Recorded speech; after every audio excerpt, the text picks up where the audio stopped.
എടാ, ആ ധന്യ ആദർശിനെ കണ്ട ഉടനെ കമ്പനിയുടെ സബ് കോൺട്രാക്ട് നേടിയെടുത്തു. 2 ദിവസം അവിടെ പോയി നിന്നാലേ അവളും മിക്കവാറും ആ വീട്ടുകാരുടെ പകുതി സ്വത്ത് സ്വന്തം പേരിലാക്കും. അത്രയ്ക്ക് കുരുട്ടുബുദ്ധി അവൾക്കുണ്ട്. അതൊക്കെ അമ്മയുടെ വെറും തോന്നലാണ്. ആദർശനും വീട്ടുകാരും എന്താ അത്രയ്ക്ക് വിവരമില്ലാത്തവരാണോ? അതെ, നിനക്ക് ധന്യെ നന്നായിട്ട് അറിയാത്തതുകൊണ്ട് തോന്നുന്നതാ. അവൾ ആ വീട്ടിൽ ചെന്നാ ഞാനും അവിടെ ഉണ്ടായിരിക്കണം. ഇല്ലെങ്കിലേ ധന്യ ആദർശിന്റെ വീട്ടുകാരുടെ മുമ്പില് എന്നെ വെറും മോശക്കാരിയാക്കി മാറ്റും. അല്ലെങ്കിൽ തന്നെ ആ മാധവി മേഡത്തിനും എന്നോടിപ്പോ വലിയ താല്പര്യമില്ല. അതിന്റെ കൂടെ ഇവള് കൂടി ചെന്ന് നിന്നാ പിന്നെ അവരെന്നെ ആ പടിക്കകത്ത് കയറ്റില്ല. അതൊക്കെ അമ്മ വെറുതെ ആലോചിച്ച് കൂട്ടുന്നതല്ലേ. അവര് കുറച്ചു ദിവസം അവിടെ നിൽക്കട്ടെ. ഇല്ല സൂരജേ, ഞാൻ ഇത്രയും കഷ്ടപ്പെട്ടതിന് എനിക്ക് ഫലം കിട്ടണം. അതിന് ധന്യക്കൊപ്പം ഞാനും ആ വീട്ടിൽ ചെന്നേ മതിയാകൂ. എന്തിന് അവിടെ ചെന്ന് കിടന്ന് വഴക്കുണ്ടാക്കാനോ? ഹരിയച്ചൻ എന്തായാലും ധന്യാൻ്റെ ഉള്ളപ്പോ അമ്മയെ അങ്ങോട്ട് വിടില്ല. അങ്ങനെ ചിന്തിക്കുക പോലും വേണ്ട. എനിക്കറിയാം എന്താ വേണ്ടെന്ന്. ഈ ബീന തോറ്റു പിന്മാറില്ല. നീ കണ്ടോ ഞാൻ എന്താ ചെയ്യാൻ പോകുന്നെന്ന്.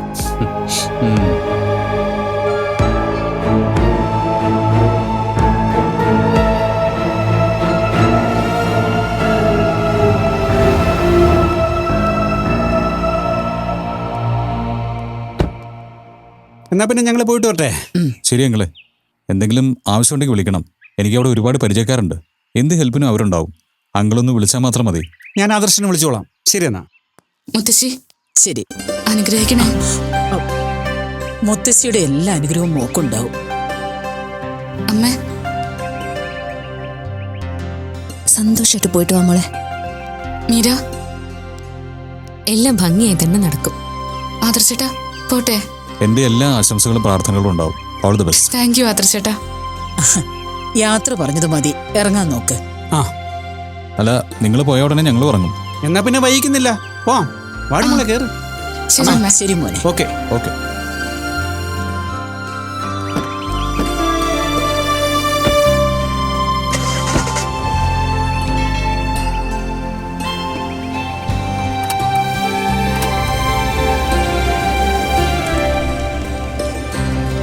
ഇനിയിപ്പോ നമുക്ക് ഇറങ്ങാമല്ലോ അല്ലേ? ആ ഓ ആദർശ്, ഞാനെല്ലാം പാക്ക് ചെയ്ത് വെച്ചിരിക്കേ. മുത്തശ്ശിയുടെ സാധനങ്ങളൊക്കെ എടുത്തില്ലേ? എല്ലാം എടുത്തു മോളെ. എന്നാ പിന്നെ ഇറങ്ങാം ആദർശേട്ടാ. ഞാൻ സാധനങ്ങൾ എടുത്തിട്ട് വരാം.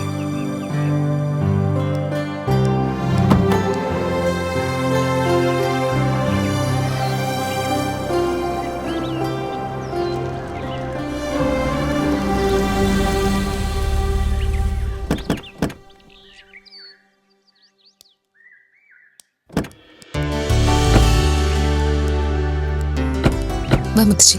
ആ,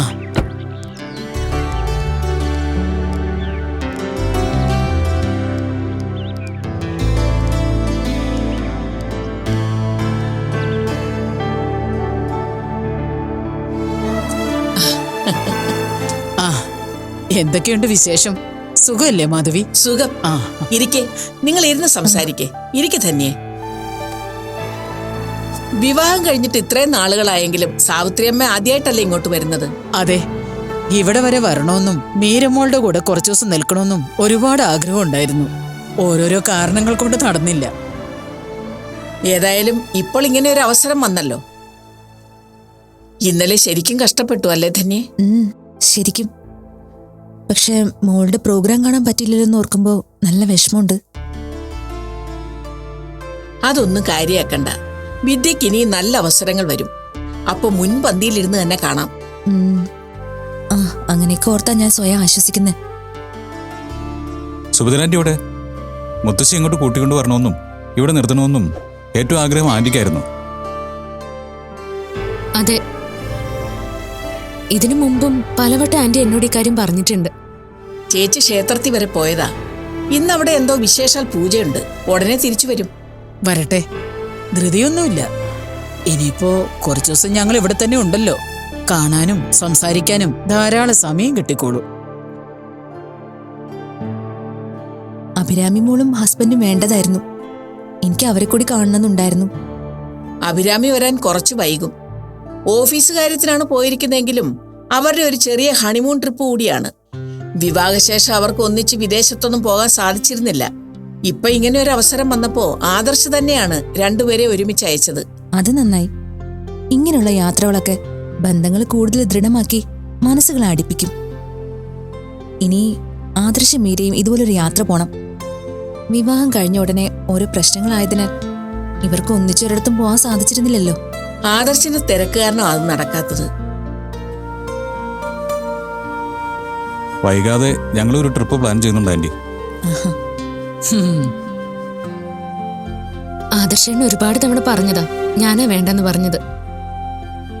കുറച്ചുനാൾ ആദർശേണ്ണ ഇല്ലാതിരുന്നതുകൊണ്ട് കമ്പനി കാര്യങ്ങൾ കുറച്ച് ശരിയാക്കാനുണ്ട്. അതൊക്കെ കഴിഞ്ഞ് സാവകാശം പോവാന്ന് ഞാനാ പറഞ്ഞ്. അത് മതി മക്കളെ.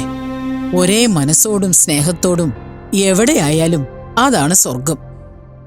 അതിന് ദൂരെ രാജ്യത്തിൽ പോണമെന്നൊന്നുമില്ല.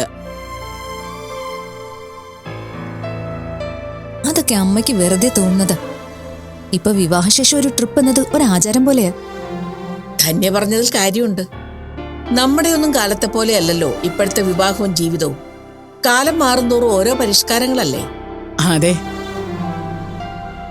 സാവിത്രി അമ്മയ്ക്കും ധന്യയ്ക്കും കുടിക്കാൻ എന്തെങ്കിലും വേണമെങ്കിൽ കിച്ചണിൽ പറ മീരെ. ഇപ്പൊ ഒന്നും വേണ്ട, വന്നല്ലേ ഉള്ളൂ. കഴിക്കാനും കുടിക്കാനും ഒക്കെ ഇനിയും ധാരാളം സമയമുണ്ടല്ലോ. പിന്നെ ഭക്ഷണക്കാര്യത്തിൽ എന്തെങ്കിലും നിർബന്ധമോ ആവശ്യമുണ്ടെങ്കിൽ മീരയോട് പറയണം. ഒന്നിനും മടി വിചാരിക്കരുത്. അതെ, എന്ത് വേണമെങ്കിലും മീരയോട് പറഞ്ഞാൽ മതി. കിച്ചണിൽ കാര്യങ്ങൾ ചെയ്യാൻ ആവശ്യത്തിന് സ്റ്റാഫുണ്ട്. അതുകൊണ്ട് തന്നെ നമുക്ക് ബുദ്ധിമുട്ടാകുമെന്ന് കരുതി ഒന്നും പറയാതിരിക്കേണ്ട കാര്യമില്ല. അറിയാം, എനിക്കങ്ങനെ ഒരു മടിയൊന്നുമില്ല. പിന്നെ ഇപ്പൊ വയ്യാത്തത് കൊണ്ട് തൽക്കാലം ഭക്ഷണം കഴിക്കുന്നതിന് ഒരു നിയന്ത്രണം വെച്ചിട്ടുണ്ട്. പിന്നെ അമ്മ പൊതുവെ ഭക്ഷണ കാര്യത്തിൽ പുറകിലോട്ടാ. ഒരു പ്രായം കഴിഞ്ഞ ഭക്ഷണത്തിനോട് വിരക്തി തോന്നുന്നത് സ്വാഭാവികമാണ്. പക്ഷെ നിർബന്ധമായും കഴിക്കണം. മരുന്ന് കഴിക്കേണ്ടി വരുന്നതിലും നല്ലതല്ലേ സാവിത്രി അമ്മേ ആഹാരം കഴിക്കുന്നത്? ശരിയാണ്, പക്ഷേ ഭക്ഷണത്തോട് തീരെ താല്പര്യമില്ല. പിന്നെ മക്കൾക്കും കൊച്ചുമക്കൾക്കും വേണ്ടി എനിക്ക് ചെയ്യാൻ കഴിയുന്നത് പ്രാർത്ഥിക്കുക എന്നതല്ലേ. അതുകൊണ്ട് അവർക്കൊക്കെ വേണ്ടി പ്രാർത്ഥനയും വ്രതവും ഒക്കെ നോക്കും. ഏതായാലും നിങ്ങൾ രണ്ടാളും കുറച്ചു നേരം വിശ്രമിക്കേ. സംസാരിക്കാൻ ഇനിയും സമയമുണ്ടല്ലോ. മീരെ, മുത്തശ്ശിക്കും അമ്മായിക്കും എന്റെ റൂം കാണിച്ചു കൊടുക്കാം. ശരി അമ്മേ, വാ മുത്തശ്ശി വാ. ഞാൻ എടുത്തോളാം. വാ മുത്തശ്ശി. ശരി.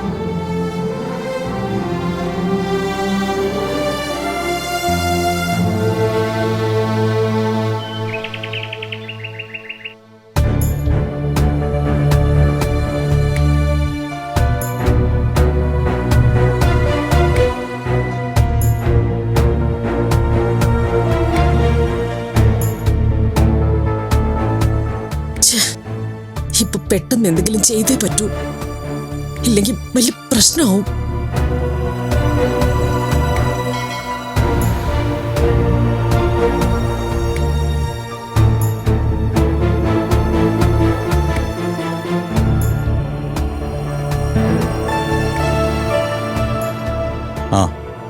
മുത്തശ്ശി ഇങ്ങോട്ട് വന്നപ്പോ തനിക്ക് സന്തോഷമായില്ലേ?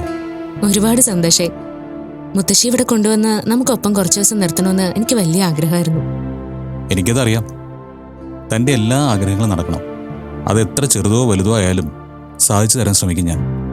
എനിക്കങ്ങനെ വലിയ വലിയ ആഗ്രഹങ്ങളൊന്നും ഇല്ല ആദർശേട്ടാ. നിങ്ങൾക്ക് എല്ലാവർക്കും ഒപ്പം സമാധാനത്തോടെയും സന്തോഷത്തോടെയും ജീവിക്കണം. പിന്നെ ഞാൻ കാരണം ആരും വേദനിക്കാൻ പാടില്ല. ആ ഒരു പ്രാർത്ഥനയും ആഗ്രഹവും മാത്രമേ ഉള്ളൂ.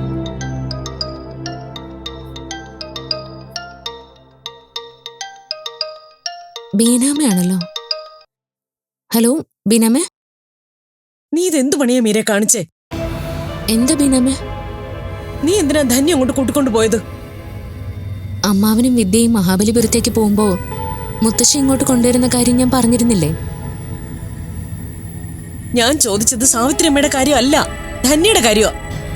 അത് പിന്നെ അമ്മായിക്ക് വയ്യാതിരിക്കുമ്പോ വീട്ടിൽ തനിച്ച് നിർത്തുന്നത് ശരിയല്ലല്ലോ.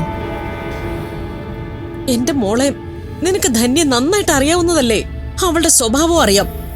എന്നിട്ട് പിന്നെ എന്തിനാ അവളെ കൂട്ടിക്കൊണ്ടു പോയത്? അതൊന്നും ഓർത്ത് ബീനാമ്മ പേടിക്കണ്ട, കുഴപ്പമൊന്നും ഉണ്ടാവില്ല. അതെ, നിനക്ക് വെറുതെ തോന്നുന്നതാ. എനിക്കറിയാവുന്നതുപോലെ ധന്യ നിങ്ങൾക്ക് ആർക്കും അറിയില്ലല്ലോ. നീ നോക്കിക്കോ, ധന്യ എന്നെക്കുറിച്ചും നിന്നെക്കുറിച്ചും ആദർശിന്റെ വീട്ടുകാരോട് മോശമായിട്ട് പറയും. അത് അവസാനം നിന്റെ ജീവിതത്തെ തന്നെ ബാധിക്കും. ഞാൻ ശ്രദ്ധിച്ചോളാം ബീനമ്മേ. ഓരോ പൊട്ടത്തരം കാണിച്ചു വെച്ചിട്ടും ഇനി ശ്രദ്ധിച്ചോളാന്ന് പറഞ്ഞിട്ട് എന്താ കാര്യം? ധന്യ അങ്ങോട്ട് കൊണ്ടുപോകുന്നതിന് മുമ്പ് നിനക്ക് എന്നോടൊന്ന് വിളിച്ച് ചോദിക്കായിരുന്നില്ലേ? അത് പിന്നെ ബീനമ്മേ, ഇതുപോലൊരു സാഹചര്യത്തിൽ നമുക്ക് സഹായിക്കാതിരിക്കാൻ പറ്റുമോ? പിന്നെ അമ്മായി നമുക്ക് അന്യൊന്നും അല്ലല്ലോ. അത് ശരിയാ, അന്യല്ല. അത് തന്നെയാ പ്രശ്നം. മീരെ, നിനക്ക് ആദർശിനെ പോലെ ഒരു പയ്യന്റെ ആലോചന വന്നതിലും വിവാഹം നടന്നതിലും ധന്യക്ക് നല്ല കുശുമുണ്ട്. അതുകൊണ്ട് തന്നെ മനഃപൂർവ്വം അവൾ അവിടെ എന്തെങ്കിലും പ്രശ്നങ്ങൾ ഉണ്ടാക്കാൻ നോക്കും. അത് ഉറപ്പാ. അതൊക്കെ ബീനാമ്മയ്ക്ക് വെറുതെ തോന്നുന്നതാ. അങ്ങനെയൊന്നും സംഭവിക്കില്ല. പിന്നെ മുത്തശ്ശിയും കൂടെ ഉണ്ടല്ലോ. ധന്യയുടെ നാവിനെ നിയന്ത്രിക്കാൻ സാവിത്രി അമ്മയ്ക്ക് കഴിയുമെന്നാണോ മീര പറയുന്നത്?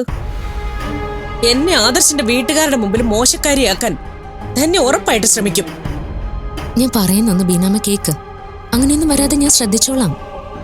ശ്രദ്ധിച്ചാ നിനക്ക് തന്നെ കൊള്ളാം. അല്ലെങ്കിൽ നശിക്കാൻ പോകുന്നത് സ്വന്തം ജീവിതം തന്നെയായിരിക്കും. ഞാൻ പറഞ്ഞില്ലെന്ന് വേണ്ട.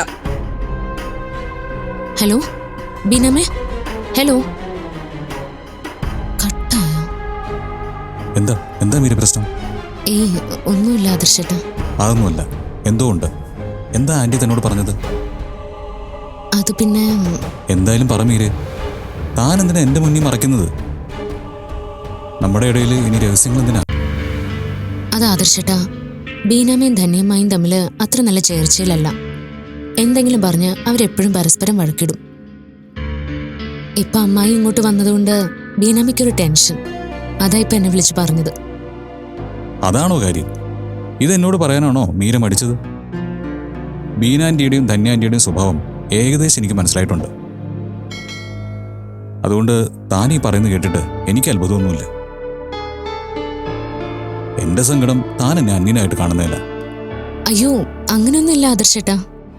എങ്കിൽ ഇനി എന്ത് കാര്യവും അത് ആരെക്കുറിച്ചായാലും എന്നോട് പറയാൻ മടിക്കരുത്, കേട്ടല്ലോ? ശരി, ഞാൻ പറയാം.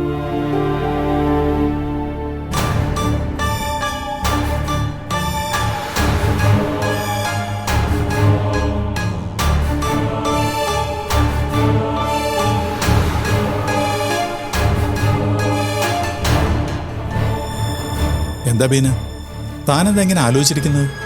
ഏയ് ഒന്നുമില്ല ഹരിയേട്ടാ. തന്റെ ടെൻഷന്റെ കാര്യം എന്താണെന്ന് എനിക്കറിയാം.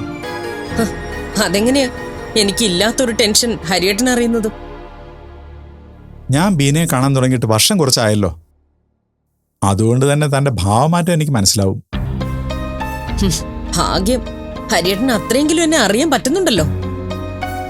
ബീനയുടെ ഇപ്പോഴത്തെ അസ്വസ്ഥതയുടെ കാര്യം ധന്യല്ലേ? ധന്യ മീരയുടെ വീട്ടിലേക്ക് പോയ കാര്യം തന്നെയല്ലേ ഇപ്പോഴും ആലോചിച്ചുകൊണ്ടിരിക്കുന്നത്? അതെ, അത് തന്നെയാ കാര്യം. അവൾ എന്തിനാ മീരയുടെ വീട്ടിൽ പോയി നിൽക്കുന്നത്? അതിന് ധന്യക്ക് എന്ത് അവകാശമുള്ളത്? ധന്യ മീരയുടെ അമ്മായിയല്ലേ ബീന? ധന്യക്ക് മീരയുടെ അടുത്തേക്ക് പോകാനുള്ള അവകാശം ഉണ്ടല്ലോ. ഓ പിന്നെ, അല്ലെങ്കിൽ തന്നെ മരിച്ചു പോയ പെങ്ങളുടെ പേരും പറഞ്ഞ് ആ ധന്യ അങ്ങോട്ട് പറഞ്ഞു വിട്ട മനോജിനെ പറഞ്ഞാ മതിയല്ലോ. ബീന എന്തിനാ ആവശ്യമില്ലാത്ത ഓരോന്ന് പറയുന്നത്? ആവശ്യമില്ലാത്തതാണെന്ന് ആരാ പറഞ്ഞത്? ഹരിയേട്ടന് ധന്യയുടെ സ്വഭാവം നന്നായിട്ട് അറിയുന്നതല്ലേ. അവൾ അവിടെ ചെന്ന് എന്തൊക്കെ നുണകൾ പറഞ്ഞു പരത്തുമെന്ന് ഊഹിക്കാവുന്നല്ലേ ഉള്ളൂ. ഇല്ല ബീന, അങ്ങനൊന്നും സംഭവിക്കില്ല. സംഭവിക്കില്ല എന്ന് ഹരിയേട്ടന് ഉറപ്പുണ്ടോ? ധന്യ എനിക്കറിയാവുന്നത് പോലെ ഹരിയേട്ടൻ അറിയില്ലല്ലോ. ഒരവസരം കിട്ടിയാ അവൾ എന്തൊക്കെ പറയുമെന്ന് എനിക്കറിയാം. പണ്ടൊരിക്കൽ ആദർശിന്റെ വീട്ടിൽ ചെന്നപ്പോ തന്നെ അവള് കാണിച്ചു കൂട്ടിയത് ഹരിയേട്ടൻ നേരിട്ട് കണ്ടതല്ലേ. ഇത്തവണ ധന്യ തനിച്ചല്ലല്ലോ, സാവിത്രിയമ്മയും കൂടെ ഉണ്ടല്ലോ. അതുകൊണ്ട് പേടിക്കണ്ട. ആരുണ്ടായിട്ട് ഒരു കാര്യമില്ല. ഇപ്പൊ ഒരു അവസരം ഉണ്ടാക്കി ധന്യ അങ്ങോട്ട് പോയിരിക്കുന്നത് തന്നെ നമുക്കിട്ട് പാര വെക്കാനാ. അതൊക്കെ ബീനയ്ക്ക് വെറുതെ തോന്നുന്നതാ. ഇപ്പൊ ധന്യായിട്ട് അങ്ങോട്ട് പോയതല്ലല്ലോ, മീരയും ആദർശം കൂടെ കൂട്ടിക്കൊണ്ടു പോയതല്ലേ. ഈ മീരയ്ക്ക് ഇത് എന്താണെന്നാ എനിക്ക് മനസ്സിലാവാത്തത്. ആദർശിന് പിന്നെ ധന്യയുടെ സ്വഭാവം ഒന്നും അറിയില്ലെന്ന് കരുതാം. പക്ഷെ മീരയ്ക്ക് അങ്ങനെ അല്ലല്ലോ. എന്തെങ്കിലും പറഞ്ഞ് അവരെ തടയുന്നതിന് പകരം അങ്ങോട്ട് കൂട്ടിക്കൊണ്ടു പോവാണ് വേണ്ടത്. മീര ധന്യയെ കൊണ്ടുപോയതിന്റെ കാര്യമൊക്കെ നമ്മൾ സംസാരിച്ചതല്ലേ, പിന്നെന്തിനാ അത് വീണ്ടും പറയുന്നത്? ശരി, നമുക്ക് ഒരു കാര്യം ചെയ്യാം. നമുക്ക് അവിടം വരെ ഒന്ന് പോയാലോ? എന്തിന്? അതൊന്നും വേണ്ട. അതെന്താ ഹരിയേട്ടാ? നമ്മുടെ മകളെ വിവാഹം കഴിപ്പിച്ചു വിട്ട വീടല്ലേ അത്? അവിടേക്ക് നമുക്ക് പോകുന്നതിനെന്താ? ബീന ഇപ്പൊ അങ്ങോട്ട് പോണ്ടെന്ന് ഞാൻ പറഞ്ഞതിന്റെ കാര്യം ബീനയ്ക്ക് തന്നെ അറിയാവുന്നതല്ലേ ഉള്ളൂ. എങ്കിൽ പിന്നെ ഹരിയേട്ടൻ വരണ്ട, ഞാൻ തനിച്ചു പോയിട്ട് വരാം. എനിക്കും ആദർശിന്റെ അമ്മയും ആന്റിയെയും ഒന്ന് കാണാലോ. അതിനുള്ള മറുപടി ഞാൻ പറഞ്ഞല്ലോ ബീന. ഒരു കാരണവശാലും ഇപ്പൊ ബീന അങ്ങോട്ട് പോവാൻ ഞാൻ സമ്മതിക്കില്ല. അതെന്താ അങ്ങനെ? ഞാൻ മാത്രം പോകാൻ വിലക്കുന്ന എന്തിനാ? ഇപ്പൊ പോണ്ട. അതിന്റെ കാരണം എടുത്തു പറയേണ്ട കാര്യമില്ല, ബീനയ്ക്ക് തന്നെ അറിയാം.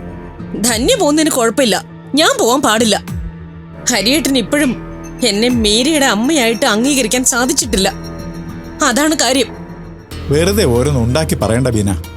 വെറുതെ ഒന്നുമല്ല, ഞാൻ പറഞ്ഞത് സത്യം തന്നെയാ. മീരയുടെ വിവാഹം കഴിഞ്ഞ നാള് മുതൽ ഞാൻ ആ വീട്ടിലേക്ക് പോകുന്ന കാര്യം വരുമ്പോ ഹരിയേട്ടൻ തടയും. പക്ഷേ ധന്യക്കോ സാവിത്രിയമ്മയ്ക്കോ മനോജിനോ ആ വിലക്കില്ല. ഓ, അവര് നിങ്ങളുടെ സ്വന്തക്കാരും ബന്ധുക്കളും ഒക്കെ ആണല്ലോ. ഞാനും എന്റെ മോനും ആരുമല്ല. ഞാൻ മീരെ എന്റെ സ്വന്തം മോളായി കണ്ട് ഒരമ്മയുടെ സ്ഥാനത്ത് നിന്നാ അവിടേക്ക് പോണെന്ന് പറയുന്നേ.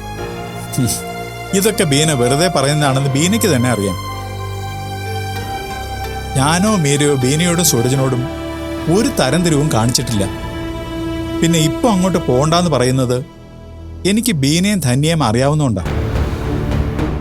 നിങ്ങൾ തമ്മിൽ അവിടെ ചെന്ന് വഴക്കടിച്ചാല് അത് ബാധിക്കാൻ പോകുന്നത് മീരയുടെ ജീവിതത്തെയാണ്.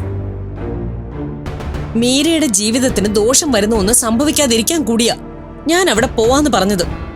അതെന്താ ഹരിയേട്ടൻ മനസ്സിലാക്കാത്തത്? എനിക്കെല്ലാം മനസ്സിലായി ബീന. ഇപ്പൊ സ്വന്തം ഭാഗം ജയിക്കാൻ യാതൊരു സത്യവുമില്ലാത്ത പല കാര്യങ്ങളും ബീന വിളിച്ച് പറഞ്ഞു എന്നിരിക്കും. അത് കേൾക്കുമ്പോ എനിക്ക് എത്രമാത്രം വേദനിക്കുമെന്ന് ബീന ഓർത്തിട്ടുണ്ടോ? ഇല്ലല്ലോ. അതുപോലെ അവിടെ ചെന്ന് ധന്യമായിട്ട് വഴക്കിട്ടാലും പരിസര ബോധമില്ലാതെ ബീന എന്തെങ്കിലുമൊക്കെ വിളിച്ചു പറയും. അതുകൊണ്ടാ ഞാൻ ബീനയെ പോകാൻ അനുവദിക്കാത്തത്. ധന്യയും സാവിത്രിയമ്മയും തിരിച്ചു പോയി കഴിഞ്ഞ് ഞാൻ ബീനയെ അങ്ങോട്ട് കൊണ്ടുപോവാം. അതുവരെ അങ്ങോട്ട് പോകുന്ന കാര്യം ബീന സംസാരിക്കണ്ട.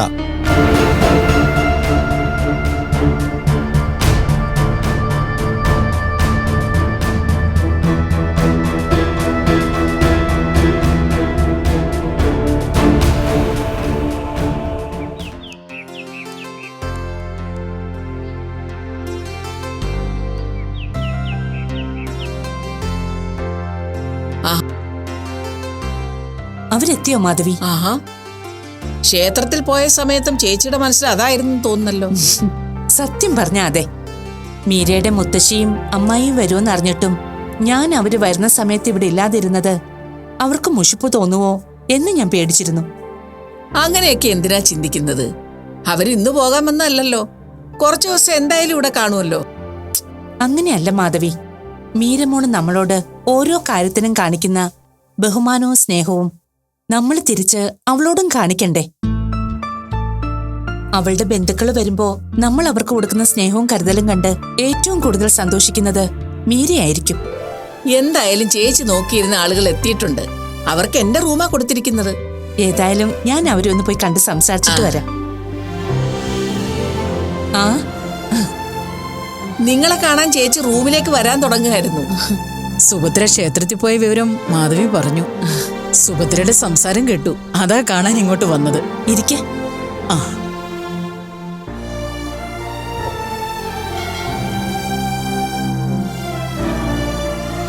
ചേച്ചിക്കിപ്പോ ആരോഗ്യ പ്രശ്നങ്ങളൊന്നും ഇല്ലല്ലോ അല്ലേ? കുഴപ്പമൊന്നുമില്ല. പിന്നെ പ്രായമായില്ലേ, അതിന്റെ ഓരോ ബുദ്ധിമുട്ടുകളുണ്ട്. ധന്യക്ക് എങ്ങനെയുണ്ട്? ഇപ്പം വലിയ കുഴപ്പമില്ല. പക്ഷെ മോളുടെ പരിപാടിക്ക് പങ്കെടുക്കാൻ സാധിക്കാത്തതിന്റെ സങ്കടമുണ്ട്. അതൊരു വിഷമമായിട്ട് കാണണ്ട. മോൾക്ക് കിട്ടിയ വലിയ അവസരത്തിൽ സന്തോഷിക്കേ. ഒരുപാട് പേര് ആഗ്രഹിക്കുന്ന അവസരമല്ലേ വിദ്യയ്ക്ക് കിട്ടിയിരിക്കുന്നത്. അത് ശരിയാ, നൃത്തം ചെയ്യാനുള്ള കഴിവൊന്നും എല്ലാവർക്കും കിട്ടുന്നതല്ലോ. അതെ, എന്റെ കുടുംബത്തിലോ മനോജന്റെ കുടുംബത്തിലോ ഇത്രയും കഴിവുള്ള പെൺകുട്ടികൾ വേറെ ഇല്ല. ആദ്യമൊക്കെ മോളി കോഴ്സ് തിരഞ്ഞെടുക്കുന്നതിനോട് എനിക്ക് വലിയ താല്പര്യമൊന്നും ഇല്ലായിരുന്നു. പക്ഷെ ഇപ്പൊ അതിൽ സന്തോഷമാണ്.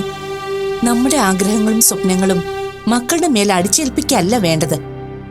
അവരെ അവരുടെ ഇഷ്ടമുള്ള കാര്യങ്ങൾക്ക് സപ്പോർട്ട് ചെയ്യുക എന്നതാണ് ഓരോ രക്ഷിതാക്കളുടെയും കടമ.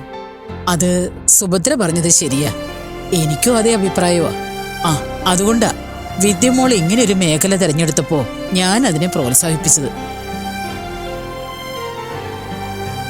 ഒരു പെൺകുട്ടിയല്ലേ, പെൺകുട്ടികൾ മുതിർന്ന അവരെ വിവാഹം ചെയ്ത് സുരക്ഷിതമായ ഒരു കരങ്ങളിൽ എത്തിക്കുന്നത് വരെ അമ്മമാർക്ക് ടെൻഷൻ ഉണ്ടാവില്ലേ ചേച്ചി? എന്തിനാ അങ്ങനൊരു ടെൻഷൻ? വിവാഹമല്ല ഒരാളുടെയും ജീവിതത്തിന്റെ അടിത്തറ. പിന്നെ ഒരു പെൺകുട്ടി ഏറ്റവും സുരക്ഷിതമായിരിക്കുന്നത് രക്ഷിതാക്കളുടെ കയ്യിലാ. നിങ്ങൾ അച്ഛനമ്മമാരെക്കാൾ സുരക്ഷിതമായി വിദ്യയെ ആർക്കും നോക്കാൻ സാധിക്കില്ല. വിവാഹമൊക്കെ നന്നായി ആലോചിച്ച് വേണം നടത്താൻ. എടുത്തു ചാടിയാൽ അത് അപകടമാവും. ആദ്യ കാഴ്ചയിൽ നമ്മൾ കാണുന്ന മുഖവും സ്വഭാവവും ആയിരിക്കില്ല പലർക്കും പിന്നീട്. അതുകൊണ്ട് യാതൊരു ധൃതിയും കാണിക്കാത്ത നല്ലത്. അതെന്താ മാധവി ചേച്ചി അങ്ങനെ പറഞ്ഞത്? ആരെങ്കിലും ഉദ്ദേശിച്ച് പറഞ്ഞതാണോ?